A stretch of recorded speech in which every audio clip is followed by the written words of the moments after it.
look at it, proofread a little bit. She put some red marks on it, and I'm caught up to today with the counseling exam. So I'm all par. There you go, man. That yeah, there are some graders, I'll tell you. I mean, they will ding you for grammar and spelling. Okay. I only will maybe highlight it if it's like repetitive and egregious. Like you're spelling counselor wrong and you're using it 600 times. Just because that's one of my weaknesses. But yeah, I mean, the cleaner it looks, the better. Because I mean, usually I tell folks you really want to do well on the first few questions on both exams, because once that grader gets the ball rolling and in terms of positivity, you know, the guard just comes down a bit. But man, if you flop on question one, the guard is going to be up. So, Bill, how are you doing? I'm doing all right. That's good to hear. I'm not current on the exam, but I'm over halfway. So I'm all right. You'd reached out a bit earlier and said that you were working on it. So yeah, I would say I can't say I'm over halfway done, but I'm over halfway with I think a good first draft. Let's put it that way. Hey, yeah, I mean, the best thing is keep writing. Yeah. That's the best thing. Just keep writing. But I definitely fell a little bit behind this month. But that's okay. Right. Yeah. Hey, that is one of the nice things. You can kind of work at your own pace a bit, and you guys will have access to these for 30 days. Not that you would need them, but you know, if you needed it, you could. So, well, hey, let me say a couple words about the questions that you guys are going to be working through. You'll have right after I get done talking, you guys will do 5, 7, and 9, and then you get a bit of a break, and then you'll jump into the 2 that I'll be doing for you guys, Sarah and Eric. Let me just say a couple words about common mistakes. First, man, when it says provide a definition, you really do have to provide a definition. And we'll give you, a rather robust amount of a biblical definition here. And you can see, just if you look at the notes, we spend a significant amount of time on a definition.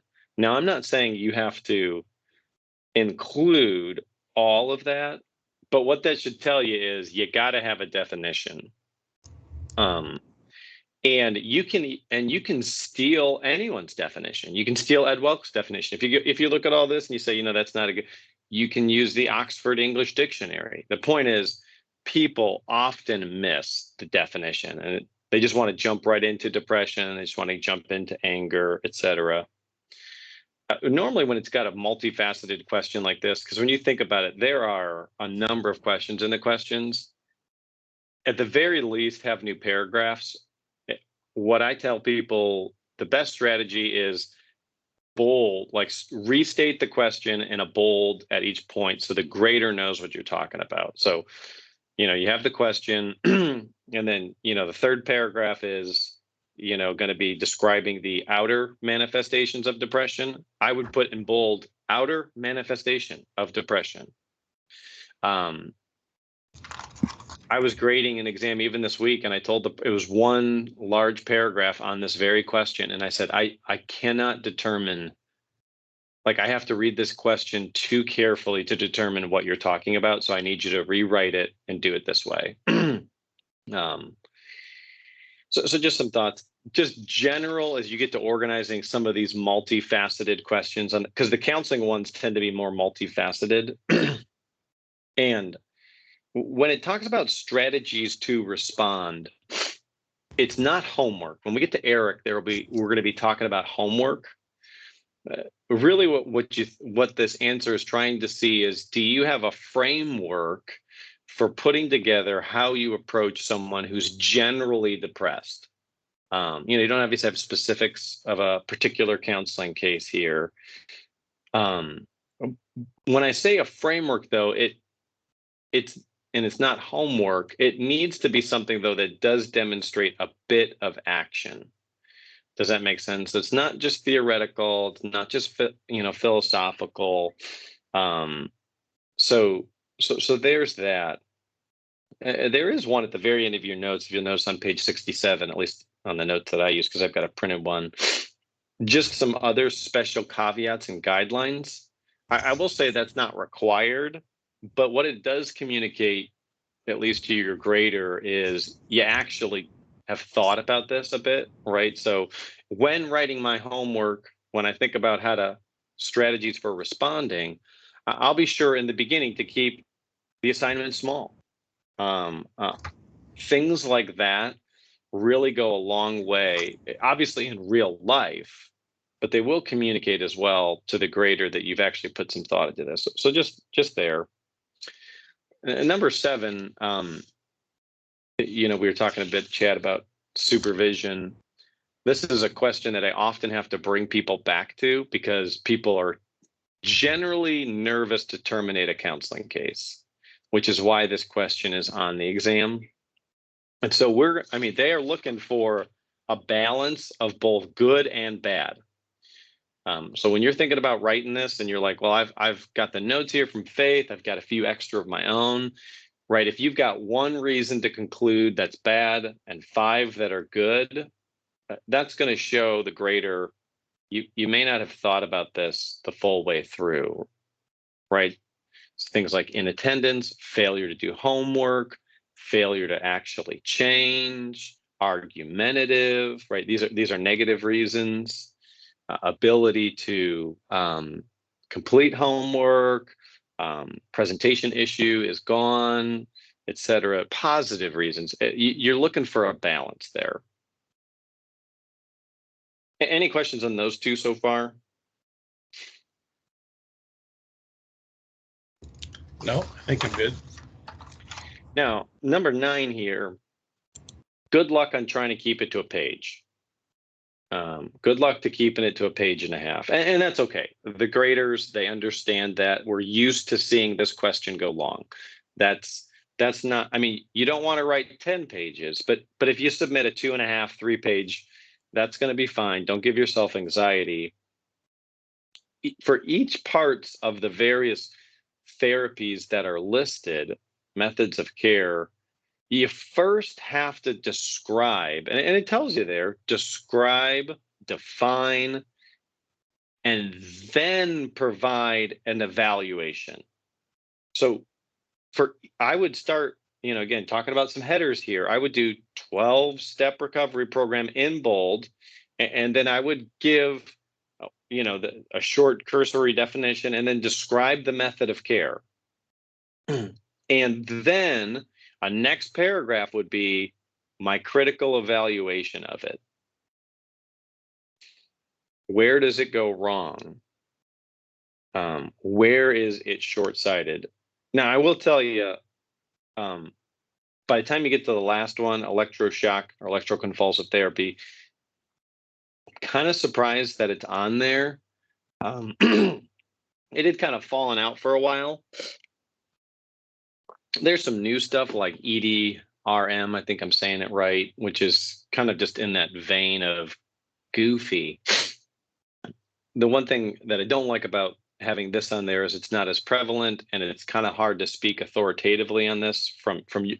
You guys are probably all familiar with biogenic. It's chemical theory of mood disorder. You guys are all familiar with cognitive behavioral, but shock therapy. So it is what it is. That one usually has the shortest answer. And if you're really struggling on that one, don't lose too much sleep when you're writing your answer. Any comments or questions on any of that, guys? We give you a ton of notes. Our notes are like 5 to 6 pages, so you'll have to pare it down. And then we're going to shift into I think it's the Sarah. Is it the Sarah case right away, or is it Eric right after that? It should be Eric. Yeah, it's Sarah. It's Sarah. I don't know why it's out of order. I got to talk to somebody about why is it out of order, but it is. So Sarah, you got to think about a couple of things here, because this will be after you guys take your break. Yeah, when I'm teaching this, you guys will probably notice I've just got a methodical way about answering these questions, which is systematically working through the particular question. Notice it says write out exactly how you would answer her. So up until recently, you haven't been writing in your exam in first person, right? You have to write this answer in a first person. And so you could have the best answer in the world, but if you write it, here's what I would do, you just got the question wrong. I mean, sometimes I read the first sentence and I'm like, oh, and I have to and it's done. Like, I'm gonna continue to give them some value, but I already know I have a rewrite. Here's what I would do. Nope. Hi, Sarah. Thank you for coming to counseling and asking that question. I'm so delighted, right? Things like that. And then I feel like I gave you guys enough to answer the question there. So I don't think that there's too much more there in terms of that one. Number 14 is probably one of the most commonly missed questions on the exam. Question 14 is, what means would you use to find out information? The key there is the means. What other method? It's not saying what questions would you ask to find out more information. It's what means would you use to find out information. They're wanting to know how else might you go about data gathering for the Sarah case study other than asking questions. Now, I got all cutesy when I wrote this lecture and I gave you 26 questions because you want questions to be a part of it. And so I stopped at 26 because, well, that was good enough. I got all the way to Z and I thought that's good. But just notice it's asking for what other means would you use to seek more information? Does that make sense, guys? So if you just list 26 questions, you're going to get it wrong. Or your grader was feeling gracious. There is a bit of subjectivity to the grading. I should say that. So for example, a grader could indicate areas where you went wrong in that question. And then they may say, but based on your answer, I'm still going to pass you. And that's fine. That's the grader's prerogative. I tend not to do that. If you just missed the scope of the question, then you have to do it again. So you have to decide what you believe about all of that. And then lastly, question 15 is like 7 questions in a row.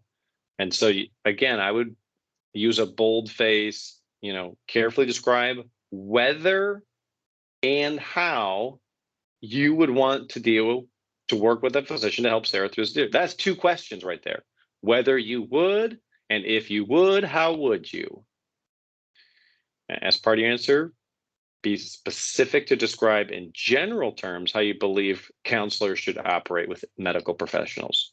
So that's a general philosophical question. You can decide, do you want to start with the general philosophical question, and then would I work with Sarah's doctor and work with Sarah through this? So you have to tie it back to the Sarah case study. Folks forget to often tie it back. They just say, I wouldn't work with a doctor, or I would work with a doctor. What ACBC is looking for you to find is a middle ground, right? You're not going to slavishly follow the doctor, but on the same point, you're not going to go, I'm not talking to you. All right, those are some insights for you guys about the questions that you have today. That we have Eric tomorrow.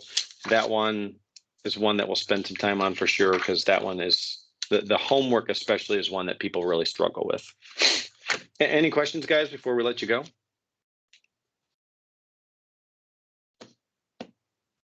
Well, hey, let me pray for you, and then we'll see you back at 7:45.